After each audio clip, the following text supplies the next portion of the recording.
Good morning, welcome back এমজে family ব্লগে। এখন বাজে তোমার এই দেখো, এখন বাজে 8টা। তো এখন থেকে আমি ব্লগটা শুরু করছি। তো আজকে সকালে ব্লগটা একটু অন্যরকমভাবে, মানে ব্লগটা কি আজকে সকালটা আমার অন্যরকমভাবে শুরু হলো। তো চলো তোমাদের দেখাই। আজকে ওই তোমাদের দাদাভাই যে নতুন উনানটা বানিয়েছিল, ওই উনানটা সকালে ধরিয়েছিলাম। এই যে ভাত হচ্ছে, আর এরকম এই ধরনের উনান তো আগে ব্যবহার করিনি। তো এত কাঠ দিয়ে, মানে ছোটো কাঠ দিয়ে তারপরে ধরিয়েছিলাম, তো একদম এত জোরে আঁচ হয়েছে যে চারিদিক দিয়ে ভাত উতলে পড়ে হাঁড়ির অবস্থা দেখো।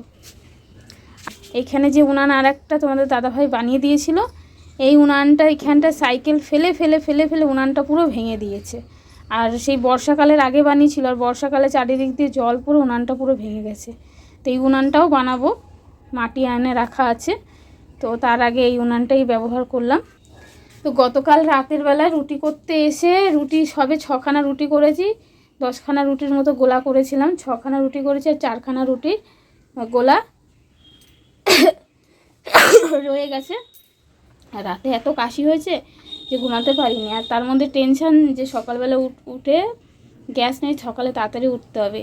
এটা মোছা হয়ে গেছে, রাতে রুটি করেছিলাম, জলও তোলা হয়ে গেছে। এখন বাসন মাজবো, আর সকালবেলায় বাসন মাজবো, আর ওই ঘরে বোতল ভরবো, ঘর মুছবো, ব্যাস। আর কাঁচা আছে কটা কাচবো। তো রান্না করতে করতে আজকে ভিডিওটা শুরু করলাম, আর রান্না করতে করতে কাজকর্ম করবো। তো সকালবেলা অনেক সকালে উঠেছি, উঠে কটা কাঠ জোগাড় করলাম, করে তারপরে একটুখানি নিজে ফ্রেশ হলাম, উঠোন ঝাড় দিলাম, দিয়ে বাসি কাপড় মানে জামা কাপড় কাচার যেগুলো ছিল সেগুলো বাইরে রাখলাম, বাসি বাসন বার করলাম, ঘর ঝাড় দিলাম, চৌকাঠে জল দিলাম, তোমার দাদাভাইকে চা করে দিলাম। আর কিসে চা ওটা কিন্তু চা না, ওটা জল কড়াইতে, যেহেতু হাতের কাছে তেমন কিছু ব্যবহার করার মতো পাইনি বলতে কি, যেটা কালি হবে। তো ওটা তো আমি সবজি করব কড়াইতে, ওই জন্য ভাবলাম কড়াইতেই কালিটা মাখিয়ে নিই, ওকে চা করে দেবো। আমি পরে কড়াইটা একটু ওপর থেকে ধুই, ওর মধ্যেই সবজিটা বসাবো। তো সেই কারণে আজ অনেক দিন ধরে কাঠের রান্নার অভ্যেসটা চলে গেছিলো। ঠিক রান্না করে নিতে পারবো, কিন্তু একটা টেনশান কাজ করে। তো এদিকে বারবার এসে উনানটা দেখছি নিভে যাচ্ছে কি না, উনান নিভে গেলে আবার ধরানো মুশকিল। তো সেই জন্য আর এখন আমার ভাত প্রায় হয়ে এসছে। তো ভাবছি এখন ভাতটা উপর দিয়ে ডালের জন্য জল বসিয়ে তারপরে বাসনটা মাজতে যাবো। আর মেয়েকে তুললাম, বললাম কি একটু ডালটা এনে দে দোকান থেকে, শুয়ে আছে এখন, ওটার নাম নেই। তো চলো বন্ধুরা, আজকে ভিডিওটা রান্নাঘর থেকেই শুরু করলাম, তোমরা দেখতে থাকো, সঙ্গে থাকো। আর আমার এই মানে মানে কি বলবো, আমার এই তো ডাল বসিয়ে এদিকে আমি একটুখানি আলু ভাজার জন্য আলু কেটে নেব। তো ঘরে সবজির মধ্যে শুধু আলুই রয়েছে। তো আমি আজকে সবজিওয়ালার কাছ থেকে কিছু রাখিও নি। তো সবজিওয়ালা শুধু একটা সবজিওয়ালা এসেছিলো। তো তোমাদের দাদাভাই তো আমাকে বলে গেছিলো যে বাজারে যাবে, আর আমি খুব টেনশানের মধ্যে আজকে কাজটা করছিলাম, যদি গ্যাস না দিয়ে যায় তাহলে আমাকে কি কাঠেই সব কিছু রান্নাবান্না করতে হবে। তো এই ভয়টা, এই টেনশানটা আমার আগে কাজ করতো না। আমি তো যখন শ্বশুরবাড়ি এসেছিলাম তখন আমাকে সমস্ত রান্নাবান্না কাঠেই করতে হতো। একটা পামের স্টোভ ছিল, ওর মধ্যে দুধ গরম, চা, হয়তো জল গরম করা হতো। তো আমি যখন এসেছি তখন আমার শ্বশুরবাড়িতে সমস্ত কিছু ছিল, গরু ছিল, ছাগল ছিল, মুরগি ছিল, পায়রা ছিল। তো এক এক করে সবই মানে কি আর হয়ে যায়, মারা যায়। গরু তো বিক্রি করে দিল, শ্বশুর যখন অসুস্থ হলো তখন কে দেখাশোনা করবে, ছেলেরা তো কাজকর্ম করতো, সেই জন্যে বিক্রি করে দিল। তারপরে ছাগলও এক এক করে সব মারা গেল। পায়রা তো সব বনবিড়ালে খেয়ে নিল, এক এক করে পায়রা, রোজ দেখতাম 2-3টে করে পায়রা বনবিড়ালে মেরে ফেলতো। এমনকি পাখিও পুষেছিল, পাখিদের জন্য সাপ এসে উৎপাত করতো। একটা মোরগও ছিল, মোরগটা যখন যে বার্ড ফ্লু হয়েছিল তখন মারা গেছিলো। তো এই দেখো, আমি তো আগেই ডালটা ফোড়ন দিয়ে নিয়েছিলাম। তো কথা বলতে বলতে আমার ডাল হয়ে গেছে, ডালটা নাবিয়ে কড়াইটা একটু ধুয়ে নেবো, ধুয়ে আলু ভাজাটা বসিয়ে দেবো। আর কি, যেটা বলতে যাচ্ছিলাম, তো এসে সমস্ত রান্নাবান্না আমাকে কাঠেই করতে হতো। তখন তো আমার এই কাঠে রান্নার অভ্যাসটা ছিল না। জানোই তো, স্কুলে পড়তে পড়তে যেমন বিয়ে হয়ে গেছিলো, আমার তেমন কোনো কিছুই জানা ছিল না। তো মা যখন রান্না করতো তখন দেখতাম মা বলতে এটা ওটা করে দিতাম। মা বলতে শাশুড়ি মা। তো মা কিন্তু, আমি যখন এসেছি তখন কিন্তু আমি শুধু মাকে কেটে কেটে গুছিয়ে দিতাম, ওনাদের সামনে অতটা যেতাম না। বাইরের কাজগুলো করতাম, যেরকম ঘুটে দেওয়া, কয়লার গুঁড়ো দিয়ে কয়লা দেওয়া, এই সমস্ত কিছু। আর এদিকে রান্না করতে করতে আমি না মাঝা থেকে কিছু আওয়াজ শুনলাম। তো সেই আওয়াজ শুনেই আমি একটু আতঙ্ক হয়ে গেছি, কী জানি আবার কি ঢুকলো। হ্যাঁ, এমনি তো চারিদিকে খোলামেলা, আর কয়দিন ধরে সাপের এত উৎপাত, আমি বাইরেও দেখছি কিসের আওয়াজ, মাচাতেও দেখছি কিসের আওয়াজ হলো। কারণ আমাদের প্রায় রান্নাঘরে সাপ ঢুকে থাকে, তো তার জন্য। তো আলু ভাজাটা বসিয়ে দিয়েছি। তো আলু ভাজাটা হলে ছেলে মেয়েদের খেতে দিয়ে দেবো। তো চলো করে নিই। তো বন্ধুরা, এই বাবু চা নিয়ে যা। চা গ্যাস নিয়ে গরম করে দেবো।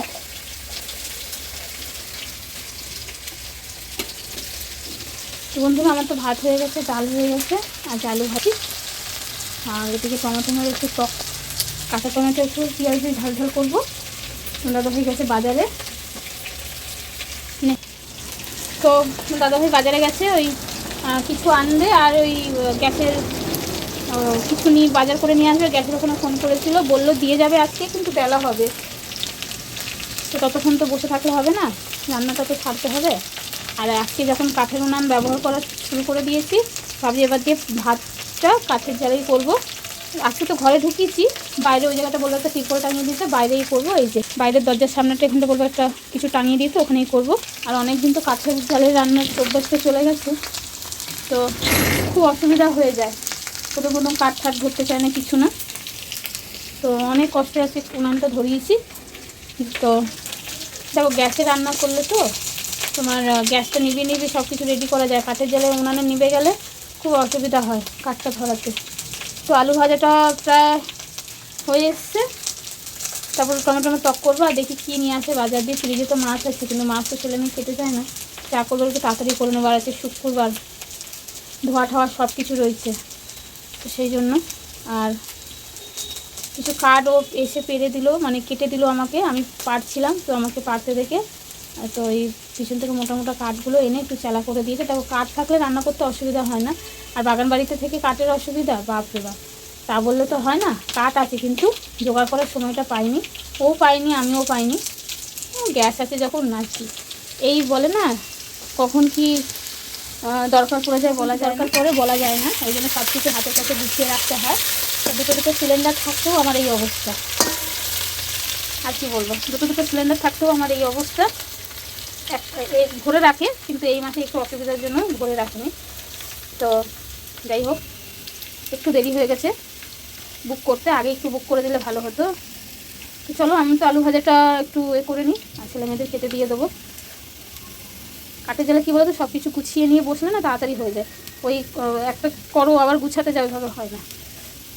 বিয়ে হয়ে এসে কাঠের জালেই রান্না করতাম, কিন্তু এই যে বললাম অনেক দিনের অভ্যাসটা চলে গেছে। আজকে যখন ভাবিয়েছি উনানটা, এবার দিয়ে কাঠ টুকটাক করে ব্যবহার করবোই।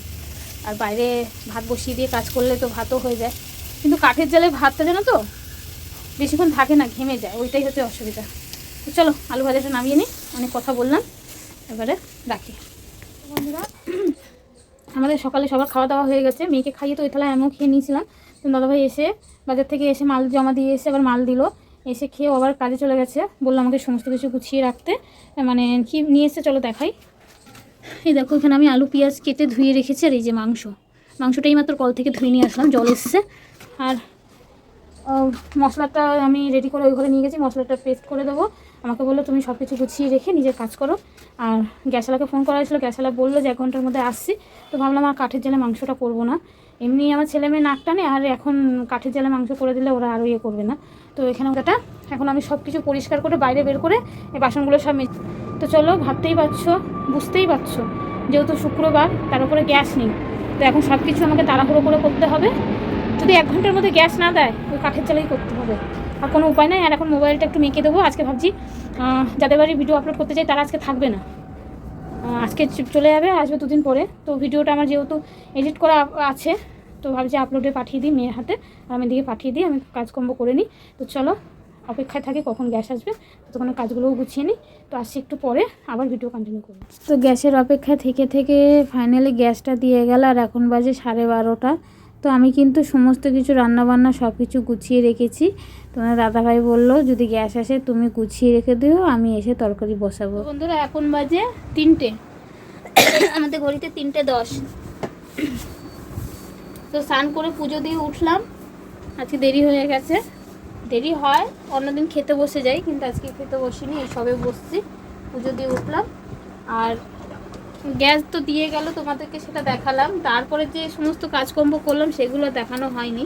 বাসনের ঝাঁকা ফাঁকা সব বাইরে আছে, এখনও রান্নাঘরের কিছু কাজ আছে। তো দেরি হয়ে গেছে বলে তাড়াতাড়ি করে স্নান টান করে নিয়েছি। জল চলে গেছিলো অবশ্য। তো এখন আমরা দুপুরের খাবার খাবো 3টের সময়, 3:10। তো চলো এখন খাবার বাড়বো আর দেখিয়ে দিই কী রান্না হয়েছে। তোমাদের তো বললাম যে মাংস এনেছে। তো এখন খাবারটা বেড়ে নিই সবার জন্য। সবাই বলতে 3 জন খাবো, ছেলে তো পরীক্ষা দিতে গেছে। আর ও যে সকালবেলা যে ভাত খায় দুপুরবেলা আর খায় না, পরীক্ষা দেওয়ার সময় দিতে যাওয়ার সময় আর খায় না, এসে একবারে 4টে 4:30 সময় আসে তখন খায়, খেতে চায় না। ওই জন্য জোরও করি না, থাকে এসে তখন খাবে। তো এখন আমাদের জন্য বাড়ি এই যেহেতু কাঠের জালে ভাত করেছিলাম আজকে, হাঁড়ি একদম খালি করে ধুয়ে নিয়েছি। আর এইখানে সকালের একটু আলু ভাজা আছে, আলু ভাজা, এই যে টমেটোমের টক, নিচে ডাল আছে, ডাল তো, আর এই যে মাংস রান্না হয়েছে। এটা গ্যাস আসার পরেই রান্না করা হয়েছে। চলো এখন ভাতটা বাড়ি। তো hello everyone, good morning, welcome back এমজে family ব্লগে। তো ওয়েলকাম জানিয়ে আজকে ভিডিওটা শুরু করছি। তা এখন বাজে 15, আমাদের ঘড়িতে 15 মিনিট ফাস্ট। আর আজকে হচ্ছে শনিবার। তো বন্ধুরা, গতকাল শুক্রবারে যে ভিডিওটা আমি শুরু করেছিলাম সেই ভিডিওটা আর আমি কন্টিনিউ করে পরে সেটা আর শেষ করতে পারিনি। কারণ দুপুরবেলা অবধি দেখালাম, তারপরে আর করতে পারিনি। মাথা যন্ত্রণা ফেটে যাচ্ছিলো, কালকে ভিডিও আপলোড করতেও যাইনি। আর সেই কাজ করতে করতে সন্ধ্যা হয়ে গেছে। তারপর কালকে মেয়ে খুব ভয় পেয়ে গেছিলো, তারপরে আর ভিডিও করিনি। তো ভাবলাম একটু শনিবারের ভিডিও কিছু দেখিয়ে ভিডিওটা শেষ করে দেবো। শনিবারের সকালটা একটু দেখি ভিডিওটা শেষ করে দেবো। কিরে, আর কালকে তো তোমরা জানো যে ভূমিকম্প হয়েছিল। তো আমি আর তোমাদের দাদাভাই বাইরে ছিলাম। তো আমি বাসন মাজছিলাম আর ও কলতলায় কী যেন করছিল, কাজ করছিল। ও না, কলতলায় স্নান করতে গেছিলো আর আমি তখন বাসন মাজছিলাম। কালকে এমনি অনেক দেরি হয়ে গেছিলো। আর এই ভিডিও করতে করতে কাজকর্ম করা ওতে আরও দেরি হয়ে যায়। তো সেই জন্য আর দেখাইনি, যেহেতু শুক্রবার অনেক কাজকর্ম কালকে ছিল। আর কালকে ভূমিকম্প হয়েছিল, তখন কীরকম হয়েছিল আমার মেয়ে বলবে তোমাদেরকে। তারা পড়তে বসেছি, তখন দাদার সাথে কথা বলছি, দাদার সাথে ফোনে কথা বলেছিল, দাদাকে ফোন করেছিল। ওর যেহেতু কালকে পরীক্ষা ছিল তো তাড়াতাড়ি আসার জন্য ফোন করেছিল। তো আমি ওই জায়গাটা বসেছিলাম, এবার ফোন করছিলাম ওই 1:20-21 নাগাদ। এমন লাগছিল যে কে এরকম ধরে খাটটা নড়াচ্ছে। মাকে ডাকছি, মা শুনছে, কি বলে কি কেটে দিয়েছে, কি সব শুনছে মা কলতলা থেকে। তারপরে জলটা এমন লাগছে। না, তুই বললি খাট নড়ছে বললি তো, আমি শুনেছি যে দাদা ফোন কাটছে। এবার ও 2-3 বার ধরে চিল্লে বলছে, ওমা খাট নড়ছে। তা আমি ভাবছি কি আর কি মারছে। তারপরেরটা আমি শুনলাম যে দাদা ফোন কাটছে। তো ওর বাবা বলছে যে অনেক সময় যে প্লেন যায় না, এত জোরে প্লেন যায় মাঝে মধ্যে, আমাদের একটু ঘরটাও কাঁপে, বুঝলি, যেহেতু এয়ারপোর্টের ধারে মাঝে সাঝে একটু ঘরটাও কাঁপে। তো ও বলছে যে না প্লেন গেছে, তার জন্য হয়তো দেখ খাটটা নড়েছে। কিন্তু ও বলেছে যে মা দেখো জলের ব্যারেলটা নড়ছে। তো এসে দেখি কি সত্যি জল তো কেউ ধরিনি, আর দেখি জলের ব্যারেলটা এরকম করে নড়ছে আর জলগুলোও নড়ছে। তারপর দেখি পাখাও দুলছে। তারপর ওর বাবাকে বললাম যে হ্যাঁ গো, ভূমিকম্প হয়েছে মনে হয়। তো বলছে কি না হলে হবে নাকি এখন। তারপরে খবরে শুনি দুপুরবেলা যে হ্যাঁ ভূমিকম্প হয়েছে। তো ও ভয় পেয়ে গেছে, আমরাও একটু ভয় পেয়ে গেছি। তো যাই হোক, সেই জন্য আর ভিডিওটা আর শুরু করিনি। তো সেই কারণে ভাবলাম যে সকালবেলা কিছু দেখি তোমাদের সাথে মানে ভিডিওটা শেষ করে দেবো। আর এরকম অভিজ্ঞতা আমার মেয়ের আর আমার ফার্স্ট হলো না। একদম প্রথমবার যখন বিয়ে হয়ে এসেছিলাম সেই বছরে একদম সেই পুকুরের জল এই পাশ ওপাশ ওতাল হচ্ছিল, তখন তো হয়নি সেই দেখা। আর এইবারে দেখলাম যে জলও সেরকম উতাল পাতাল এরকম হচ্ছে, ব্যারেলের জল, ফিল্টারের জল। তো যাই হোক, ও খুব ভয় পেয়ে গেছিলো, আমিও খুব ভয় পেয়ে গেছিলাম। কি কি দেখাবে? রান্নাঘরে ভাত বসিয়ে দিয়েছি। আর যেহেতু শনিবার সব ধোয়া পোছা করে আর রান্নাঘরটাও লেপেছিলাম, এখানে একটু জল পড়ে গেছে। আজকে যেহেতু নিরামিষ, তো সব কিছু ধুয়ে ঠুয়ে বাইরেটাও একটু নাতা দিয়েছি। আর আজকে নিরামিষে কি রান্না বান্না করব সেটা আমি অন্য ভিডিওতে শেয়ার করব। তো চলো এই অবধি দেখিয়ে দিলাম। তো শুক্রবার আর শনিবারে সকালটা এভাবেই কাটলো। তোমাদের যদি ভালো লেগে থাকে অবশ্যই একটা লাইক কমেন্ট করে চ্যানেলটি সাবস্ক্রাইব করে পাশে থাকো। তো দেখা হবে নেক্সট ব্লগে, মানে এরপরে আর একটা ভিডিও শুরু করব যে শনিবারে দুপুরবেলার আমাদের কী রান্না বান্না হবে সেই টপিক নিয়ে একটা ভিডিও করব। তো চলো, টাটা, বাই বাই।